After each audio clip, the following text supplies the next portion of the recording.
Dag, welkom bij het Innofoam Nieuws.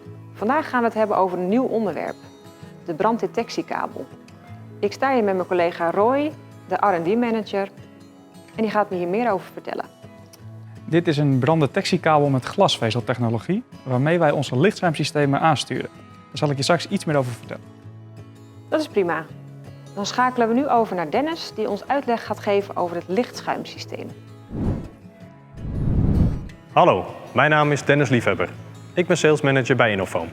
We staan hier in ons magazijn voor een aantal lichtschuimgeneratoren welke wij geproduceerd hebben. Deze lichtschuimgeneratoren zijn besteld door een klant ter beveiliging van een magazijn met gevaarlijke vloeistoffen. We hebben dit product ontwikkeld op basis van diverse vragen uit de markt. Is lichtschuim geschikt als blusmiddel van magazijnen? Kunnen lichtschuimgeneratoren geleverd worden die te plaatsen zijn zonder al te veel installatiewerk? Kan een magazijn breed gebruikt worden zonder hoogtebeperkingen en obstructies? Wij hebben deze vragen serieus genomen en in 2014 onze eigen lichtschuimgenerator ontwikkeld die voldoet aan al deze eisen. Het vullen van de ruimte met schuim met een zeer hoge expansie zorgt voor een extreem snelle blussing waarbij relatief weinig water wordt gebruikt. De lichtschuimgeneratoren worden aangeleverd voor snelle montage in de bouwkundig voorziene daksparingen.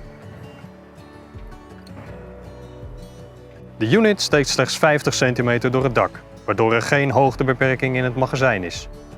Omdat onze generatoren door middel van de ventilator buitenlucht aanzuigen, is het gevormde blusschuim stabiel en geschikt voor het blussen van bijna alle branden. Innofoam heeft een VDS-keur voor deze lichtschuimtechniek. Het bewijst dat ook verzekeraars vertrouwen hebben in deze oplossing. Mocht u vragen hebben over deze oplossing, dan kunt u contact met ons opnemen. Hartelijk dank voor uw aandacht. Nu weet ik hoe een lichtschuimsysteem werkt. Maar wat doe je nou precies met die kabel? Deze detectiekabel wordt in een magazijn langs de stellingsplaatsen getrokken, waardoor er continue temperatuurmeting aanwezig is. Bedoel je dan dat je op een scherm kunt zien wat de temperatuur is op elke palletplaats? Ja, dat klopt. Met glasvezeltechnologie kunnen we een hele nauwkeurige meting uitvoeren. Kunnen we een risico heel vroeg detecteren en kan het ook op een scherm uitgelezen worden. Dus het lichtschuimsysteem wordt alleen geactiveerd als er daadwerkelijk brand is? Ja, en het leuke is dat op het scherm te zien is als de temperatuur weer zakt. Dus als het vuur gedoofd is. Dan kan het systeem ook weer worden uitgeschakeld? Ja, in principe kan dat. En anders kan de brandweer dat doen als ze zien op het scherm dat er geen hittebronnen meer aanwezig zijn in het magazijn.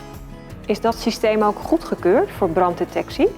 Ja, dit fiber-optic systeem heeft een VDS-keur.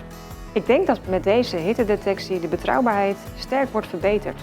Dank voor je toelichting, Roy. En u bedankt voor het kijken. Graag tot ziens met het volgende Innofoam Nieuws.